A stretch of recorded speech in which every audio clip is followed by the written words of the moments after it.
बिस्मिल्लाहिर्रहमानिर्रहीम। अस्सलाम वालेकुम नाज़रीन, आप यूट्यूब चैनल देख रहे हैं। मैं इमरान खान हूँ। बहुत इंपॉर्टेंट वीलॉग है। सबसे पहले जो बाग़ नारान है पेशावर का, वहाँ पे ज़बरदस्त प्रोग्राम किया पाकिस्तान तहरीक इंसाफ ने। आज इमरान खान साहब की कॉल थी और इमरान खान साहब की कॉल के ऊपर शोहदा का दिन मनाया जाना था और इस हवाले से प्रोग्राम पेशावर में रखा गया था। दिन के वक्त ये प्रोग्राम था, बहुत बड़ी तादाद में लोग वहाँ पर पहुँचे, कुरान खानी की गई, दुआ की गई और पीर नूरुल हक कादरी साहब ने वहाँ पर दुआ करवाई।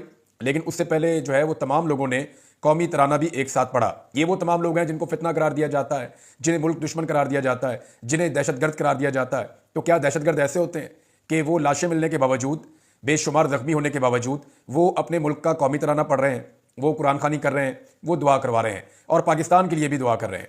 तो यहाँ पे बहुत बड़ी तादाद में लोग आए। ना सिर्फ शोहदा की फैमिलीज थी, उन्होंने अपने साथ बहुत बड़े बड़े, एक तो वहाँ पे पोस्टर्स लगाए गए, बहुत बड़े बड़े होर्डिंग्स लगाए गए, शोहदा की तस्वीरें लगाई गई, उन्हें खराज तहसीन पेश किया। उनकी फैमिली के लोग आए हुए थे, वो अपने प्यारों की तस्वीरें लेकर आए थे। शोहदा के बच्चे भी वहाँ पे मौजूद थे, उनकी फैमिली वाले भी मौजूद थे। उसके अलावा जो लोग लापता हुए हैं उनके बच्चे और फैमिलियाँ भी वहाँ मौजूद थी। जबकि जख्मी, जिन्हें गोलियाँ लगीं, जो लोग जख्मी हुए, वो फिर इमरान खान की कॉल के ऊपर दोबारा पहुँच गए और उन्होंने कहा जी इमरान खान ने बुलाया तो हमने पहुँचना है।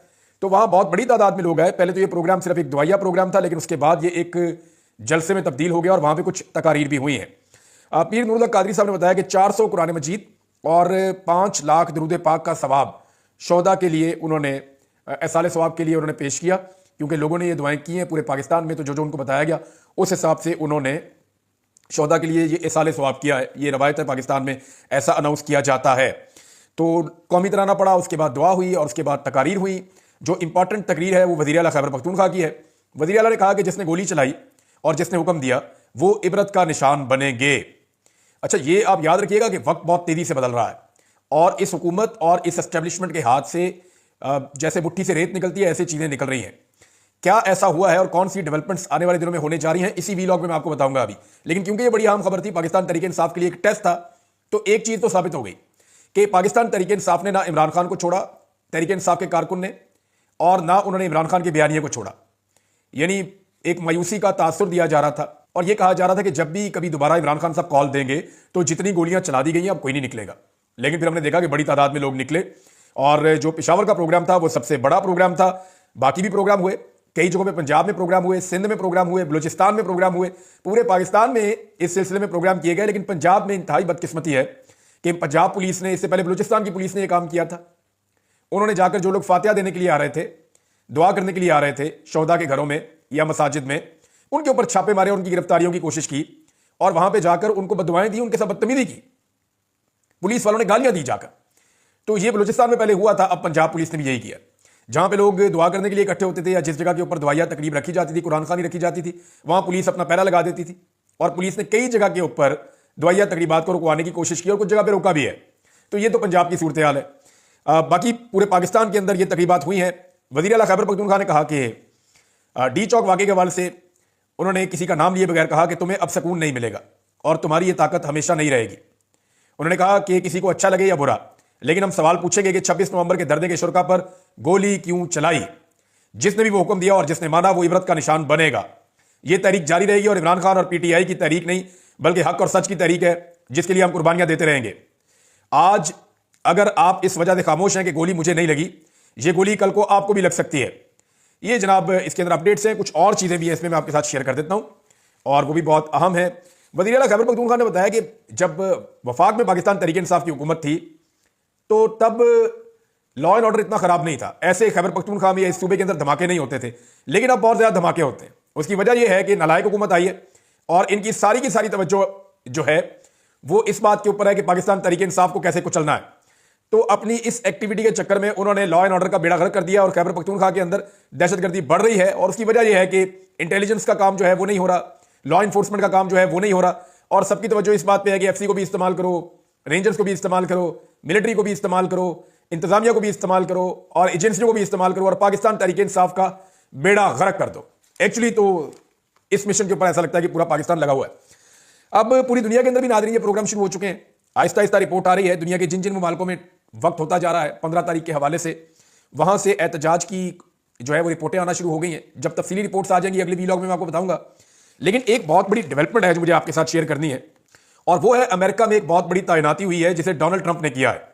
उस तैनाती के बाद हुकूमत की चूल्हें हिल गई हैं, यानी हुकूमत के लिए बहुत मुश्किलात पैदा हो गई हैं इस तैनाती के बारे में मैं आपको तफसील से बताता हूं, लेकिन पाकिस्तान तहरीक इंसाफ ने एक ऐसा काम किया है जो काम करने के लिए इनको पहले दिन से कहा जा रहा था, और मैंने आपको जो चंद चीजें पहले दिन बताई थी कि पाकिस्तान तहरीक इंसाफ को ये चीजें करनी पड़ेगी, और ये मेरा नहीं, बहुत सारे लोगों का यही सोचना था कि ऑब्वियसली अगर कोई भी होगा तो वो ये चीजें करेगा। एक तो अंग्रेजी के अंदर इंटरनेशनल मीडिया को ब्रीफिंग दी जाएगी, और ये काम नहीं हो रहा था।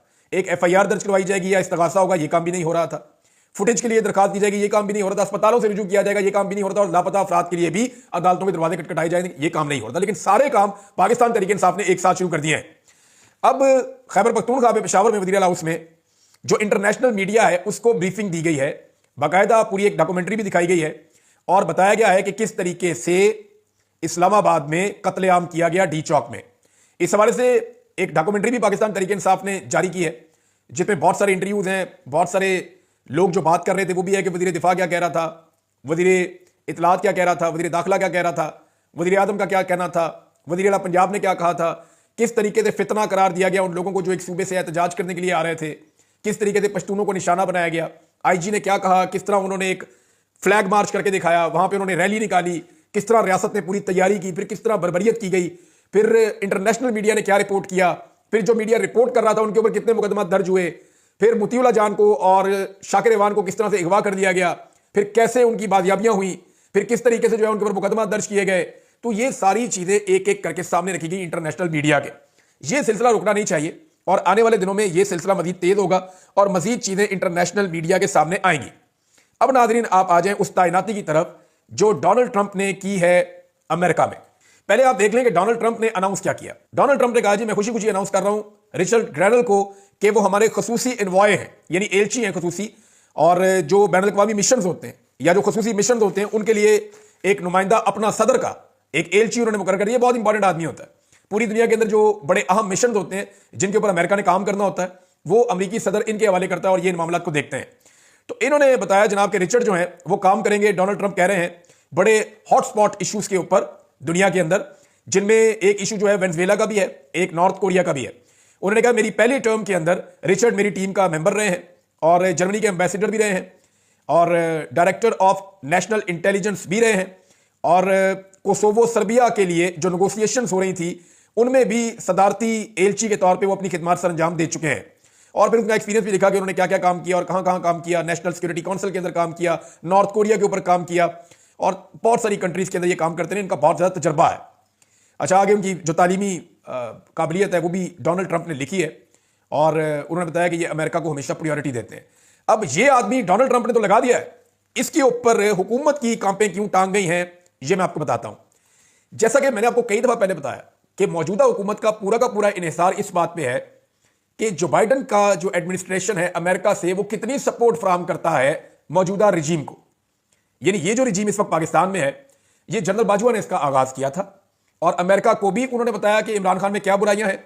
दूसरी जानिब उन्होंने पाकिस्तान में सियासतदानों को बताया कि इमरान खान में क्या बुराइयां हैं, और फिर पूरा एक सेटअप बना के और रजीम चेंज कर दिया था। अब ये मैं नहीं कह रहा, पहले मैं अकेले ही कहता था, या इमरान खान साहब कहते थे, या 2-3 हमारे और दोस्त थे वो कहते थे, हम 5-7 लोग ये बात करते थे।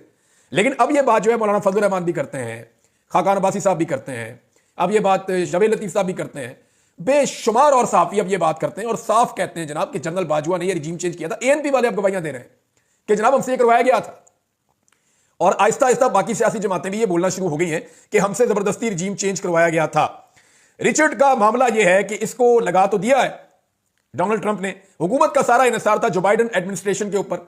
अब जो बाइडन के जाने के बाद डोनाल्ड ट्रंप की टीम आ रही है, डोनाल्ड ट्रंप की टीम में ये जो बंदा शामिल हुआ है ये बहुत इंपॉर्टेंट होता है। दुनिया भर के जितने भी बड़े हॉटस्पॉट किस्म के बड़े अहम तरीन इश्यूज हैं उनको ये बंदा देखेगा, और इस बंदे की सोच इमरान खान के बारे में बड़ी क्लियर है। यानी 26 नवंबर को इस आदमी का एक ट्वीट वायरल हुआ था, और यहां पे जुल्फी बुखारी ने भी इसके ऊपर रीट्वीट किया हुआ है, यहां पे और लोगों ने भी इसके ऊपर रीट्वीट किया हुआ है। इसने 26 नवंबर को फ्री इमरान खान लिखा था कि जनाब इमरान खान साहब को जो है वो रिलीज किया जाए, रिलीज इमरान खान लिखा था, और 26 नवंबर को आपको पता है कत्लेआम हो रहा था डी चौक में। तो ये आदमी अपने आप को इमरान खान साहब के मामले के साथ इसने जोड़ कर रखा हुआ है।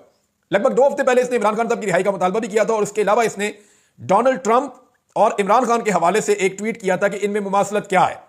इन्होंने लिखा था कि वॉच पाकिस्तान, आप पाकिस्तान को देखिए, there Trump like leader is in prison on phony charges and the people have been inspired by the United States red wave. वो ये कह रहे थे कि अमेरिका की तरह पाकिस्तान में भी जो है ना डोनाल्ड ट्रंप की तरह जुल्म किया गया एक आदमी के साथ। डोनाल्ड ट्रंप को भी वहां की एस्टेब्लिशमेंट ने बहुत तंग किया था। जैसे इमरान खान को पाकिस्तान की एस्टेब्लिशमेंट ने दीवार के साथ लगाया हुआ है ना, लेकिन अमेरिका में और पाकिस्तान में फर्क ये है, वो सुपर पावर इसलिए तो है कि वहां पब्लिक ने वोट डाला और डोनाल्ड ट्रंप आ गया। यहां पब्लिक ने वोट डाला और एस्टेब्लिशमेंट ने जूते की नोक पे रखा और जनाब इमरान खान साहब को फारिग कर दिया और रबर स्टंप किस्म की हुकूमत लाके बैठा दी। अमेरिका में ये हो नहीं पाया। तो रिचर्ड ने कहा जी डोनाल्ड ट्रंप की तरह का वहां पे लीडर है पाकिस्तान में और उसके साथ जो है वो जुल्म हो रहा है। उस जुल्म के खिलाफ उसने उस वक्त भी आवाज उठाई थी। इसके अलावा एक और ट्वीट है जिसको रीट्वीट किया है रिचर्ड ने, और जो रिचर्ड ने रीट्वीट किया वो ट्वीट भी ये बता रही है कि पाकिस्तान में डीप स्टेट एक्टर्स ने जो है वो एंटनी ब्लिंकन का भी नाम लिखा उसके अंदर, और उसके अंदर जो है विक्टोरिया नोलैंड का भी नाम लिखा है एंड आसिम मुनीर का भी नाम लिखा है। और ये रिजीम चेंज ऑपरेशन पाकिस्तान में किया गया है। हालांकि जब रिजीम चेंज ऑपरेशन पाकिस्तान में हुआ था तब आसिम मुनीर नहीं थे आर्मी चीफ, लेकिन उनके ऊपर उनके अभी ये जो नई हुकूमत बनी है ये सारे मामला जो है वो उधर जाके जुड़ते हैं। अमेरिकन एडमिनिस्ट्रेशन में जो अब लोग हैं वो ये समझते हैं। अच्छा जी, उन्होंने कहा जी इनको अकाउंटेबल करार दिया जाए। इसको रीट्वीट किया है रिचर्ड ग्रेनल ने। यानी इसका ये मतलब है कि ये 2-3 ट्वीट्स ये बता रहे हैं कि वो अवामी सतह पे आकर खुलकर इस बात का इजहार कर चुके हैं कि इमरान खान के साथ ज्यादती हो रही है, पाकिस्तान में रिजीम चेंज हुआ है। उनका ये मानना है कि पाकिस्तान में रिजीम चेंज हुआ है और जो रिजीम चेंज करने वाले करैक्टर हैं वो अमेरिका से भी हैं और पाकिस्तान से भी हैं, और इमरान खान के साथ ज्यादती हो रही है और पब्लिक की विल के खिलाफ उसको जेल में रखा हुआ है और वो बंदा बेगुनाह जेल के अंदर है। उसी तरह की ज्यादती हो रही है जैसी डोनाल्ड ट्रंप के साथ हुई थी, लिहाजा इमरान खान को फौरी तौर पर रिहा करना चाहिए। इस सोच का आदमी अमेरिका के अहम तरीन ओहदे के ऊपर बैठने जा रहा है। यह पाकिस्तान की एस्टेब्लिशमेंट के लिए और पाकिस्तान की हुकूमत के लिए बहुत बुरी खबर है। यानी इनके लिए सटपटा जाने वाली खबर है और ये इनके ऊपर बिजली बनकर गिरी है। अमेरिका से आने वाली ये खबर इनके ऊपर बिजली बनकर गिरी है और इनके 14 तबक रोशन हो गए हैं, क्योंकि अब जो बाइडेन वाली सपोर्ट इनको नहीं मिलेगी। देखिए इनको करना कुछ नहीं है डोनाल्ड ट्रंप वगैरह को, ये सपोर्ट देना बंद करें बस। ये जो बाइडेन ने अंधाधुंध सपोर्ट दी है ना रिजीम चेंज ऑपरेशन से लेकर अब तक, जो जुल्म बर्बरियत जबर जो कुछ भी किया उसको अंधाधुंध जो सपोर्ट दिया ना जो बाइडेन ने, वो अगर सपोर्ट ना होती तो ये कुछ पाकिस्तान में नहीं हो सकता था। इमरान खान और पाकिस्तानी खुद ही निपट लेते। लेकिन जब ये सपोर्ट हट जाएगी तो सूरत-ए-हाल बहुत तेजी से तब्दील हो जाएगी। नाज़रीन एक और चीज बहुत अजीब हो रही, वज़ीर-ए-आला पंजाब ने मरियम नवाज ने दौरा किया चाइना का, और बहुत सारे जो हैं वो बंदे उन्होंने नाच नाच के दानिश्वरों ने घुंघरू तोड़ दिए कि पता नहीं कौन कौन सी टेक्नोलॉजी, किस किस बीमारी का इलाज आ रहा है, कौन कौन सी सड़कें बनाने का आ रहा है, कौन कौन सी एनर्जी बनाने का आ रहा है। ऐसी ऐसी टेक्नोलॉजी इन्होंने मुतारफ करवाना शुरू कर दी नेशनल टीवी के ऊपर बैठ के, जो चाइना भी इतना तरक्की नहीं किया होगा। यानी चाइना से मरियम नवाज वो चीजें लेकर पाकिस्तान आ जाएगी जो चाइना में भी अवेलेबल नहीं है, मुझे तो ऐसा लगता है। यानी जो चीजें ये बता रहे हैं बढ़ा चढ़ाकर, उन्हें अगर स्टडी किया जाए, आप चले जाए गूगल करके देख लें, चीजें मौजूद ही नहीं है। उनके ऊपर हो सकता है फ्यूचर में काम हो रहा हो। मैं डॉक्टर से बात की, डॉक्टर कहते हैं यार कानों को हाथ लग गया हमारे, तो वो क्लिप सुन के, और मुख्तलिफ क्लिप्स आ रहे हैं, लोग ट्वीट्स कर रहे हैं, पता नहीं किस तरीके से एक जीरो को हीरो बनाने की कोशिश कर रहे हैं। इससे पहले मरियम नवाज को आपने याद होगा, देखा होगा, अल्लामा इकबाल के मदार पे ने कहा लिखो, तो का और के लिखना नहीं आ रहा था। तो मैं उस वक्त सोच रहा था कि ये अंग्रेजी मीडियम होगी। बिलीव मी, मैं ये सोच रहा था कि यार इसको कसूर नहीं आप ज्यादा करार दे सकते, कसूरवार आप कैसे कह सकते हैं। ज्यादातर जो हमारे अलीट बच्चे होते हैं, जो सोने का चम्मच मुंह में लेकर पैदा होते हैं, वो अंग्रेजी मीडियम होते हैं, तो उनके लिए उर्दू लिखना जरा मुश्किल होता है। तो का और की का फर्क आ गया, वो लिख नहीं पा रही थी, वो बहुत कभी इधर हाथ जा रहे थे, कभी इधर हाथ जा रहे थे। मुझे लगा कि उर्दू लिखना मुश्किल होगा, मैंने मार्जिन रखा। लेकिन अब मुझे पता चला कि ये तो सिरे से नालायक हैं भाई, निकम्मे हैं। यानी इनके वालिद साहब ने इनकी तालीम पे तवज्जो ही नहीं दी। इमरान खान साहब ने ठीक कहा था, एक तो ये पढ़े लिखे नहीं है, ऊपर से कोशिश भी नहीं करते। एक तो इमरान खान साहब की जो तकारीर है, जो पुरानी वो करते रहे चाइना के बारे में, उन तकारीर को सिर्फ स्टडी करके उन्हीं फैक्ट्स को तब्दील किए बगैर, हालांकि दुनिया को 3-4 साल आगे निकल गई है, चीजें अब तब्दील हो गई हैं, उन्हीं फैक्ट्स को दोबारा बोलने की कोशिश की और वो भी गलत बोला। वो भी गलत बोला, इमरान खान की नकल की और वो भी ठीक नहीं की। नंबर 2, पर्चियां रख रख के उन्होंने अंग्रेजी बोलने की कोशिश की और पर्चियां रख के भी ठीक अंग्रेजी नहीं बोली और कई कट लगाने पड़े उसको जारी करने के लिए इनकी गवर्नमेंट को या इनके लोगों को, इनकी मीडिया टीम को। यानी 1 मिनट की वीडियो के अंदर 7-7, 8-8, 15-15 कट्स हैं। ये कट्स क्यों लग रहे हैं? क्योंकि मरियम नवाज अंग्रेजी भी सही नहीं बोल पा रही है।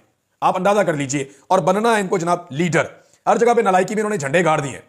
अब ये हुकूमत जाने वाली है नाज़रीन, और ये हुकूमत जाने वाली है, उसकी कुछ निशानियां हैं, वो मैं आपको बाद में बताता हूं। लेकिन आतिफ खान साहब का एक स्टेटमेंट आया, ये बहुत खुश है। अब आतिफ खान साहब जो है ये इमरान खान साहब के बड़े दरीना साथी हैं, और ये उन लोगों में से हैं जिन्हें इमरान खान से लालच कोई नहीं, कोई सीधे सीधे लोग हैं, अमेरिका में रहते हैं और इनकी अपनी एक तंजीम है अमेरिकन की। इन्हें कोई लालच नहीं है इमरान खान से, इन्हें कोई लालच नहीं है किसी और पॉलिटिकल पार्टी से, ना इन्होंने पाकिस्तान को जायदादें बनानी है, ना इन्होंने यहां पे कोई काम कहना है, इन्हें किसी किस्म का कोई लालच नहीं है। ये स्ट्रेट अवे बात करते हैं। नहीं, इमरान खान साहब से मुझे अच्छी तरह पता है कि जब ये लोग इमरान खान से भी बात करते थे तो साफ बात करते थे कि खान साहब ये चीज आपकी पसंद है और ये चीज आपकी नहीं पसंद। लेकिन नजरियाती तौर पे ये लोग इमरान खान के साथ खड़े हैं और ये इमरान खान साहब की अच्छी किस्मत है ऐसे लोग खड़े हैं। और ये एक आतिफ खान नहीं है, बहुत सारे हैं। आतिफ खान जो है वो अब रिचर्ड की तैनाती के फौरन बाद इनका एक स्टेटमेंट आया, वो मैं आपको पढ़ के सुना देता हूं और ये कॉन्फिडेंस आपको बता देगा कि होने क्या वाला है। उन्होंने कहा ना 500 दिन, ना 12,000 घंटे, ना यहां तक के 7,20,000 मिनट, आपको इन 4,32,00,000 सेकंड्स का भी हिसाब देना होगा जो आपने हमारे रहनुमा इमरान खान को इतनी गैर इंसानी हालत में नाजायज तौर पर कैद में रखा है। ये आतिफ खान साहब का स्टेटमेंट है और ये बड़ा अग्रेसिव स्टेटमेंट है और इस वक्त वो ये दे सकते हैं क्योंकि उन्हें ये समझ आ रही है कि जो टीम बनने जा रही है अमेरिका में, वहां इस हुकूमत को अब जो बाइडन तर्ज की किसी किस्म की कोई सपोर्ट मिलने वाली नहीं है। और इमरान खान साहब ने अपने मुंह से एक जुमला कहा था और वो जुमला आप सबको हमेशा याद रखना है। उन्होंने कहा कि जेल में मेरे साथ वो सलूक किया जा रहा है जो जानवरों के साथ भी नहीं किया जाता। ये इमरान खान साहब का अपना जुमला था। इस जुमले को पाकिस्तानी कभी नहीं भूलेंगे। अब जनाब सरवर बारी साहब हैं, उन्होंने वो तमाम निशानियां बता दी हैं जब कोई हुकूमत गिरने लगती है और बड़ा क्लियरली उन्होंने कहा कि ये हुकूमत गिरने लगी है। ये निशानियां आप सुनेंगे तो आपको भी आइडिया हो जाएगा। वैसे तो बहुत सारे ऐसे दानिश्वर हैं जो इस वक्त धमकियां लगा रहे हैं कि अगर सिविल नाफरमानी की तहरीक चलाई तो केपी हुकूमत गिरा देंगे, और वो अपना मैंडेट वापस मांगने आए थे, आपने उनको लाशें देकर वापस भेजा है। अब आप एक एहतजाज करने के ऊपर उनकी हुकूमत गिरा देंगे। गिराएं आप हुकूमत, आपको लग पता जाएगा। ये खैबर पख्तूनख्वा की हुकूमत गिराना कोई हलवा थोड़ी है कि हुकूमत गिराएंगे और उसके बाद हैप्पी बर्थडे टू यू होगा। ऐसा नहीं होगा, लग पता जाएगा पाकिस्तान के अंदर जो होगा। ये दानिश्वर जो है ये इस तरह की शुड़ियां छोड़ते हैं सिर्फ और सिर्फ एक दबाव में लेने के लिए लोगों को। ये हो नहीं पाएगा। सरवर बारी साहब कह रहे हैं हुकूमतों के गिरने के जो इशारे होते हैं वो तकरीबन पूरे हो गए हैं। मिसाल के तौर पर जबर में मुसलसल इजाफा होता है ताकि आवाम तक सच ना पहुंच सके। नाज़रीन टाइम बहुत ज्यादा हो गया, अगली वीलॉग में ये 10 चीजें मैं आपको बताऊंगा। अब तक के लिए इतने, अपना ख्याल रखिएगा, अपने चैनल का भी माजरत के साथ। अल्लाह हाफिज।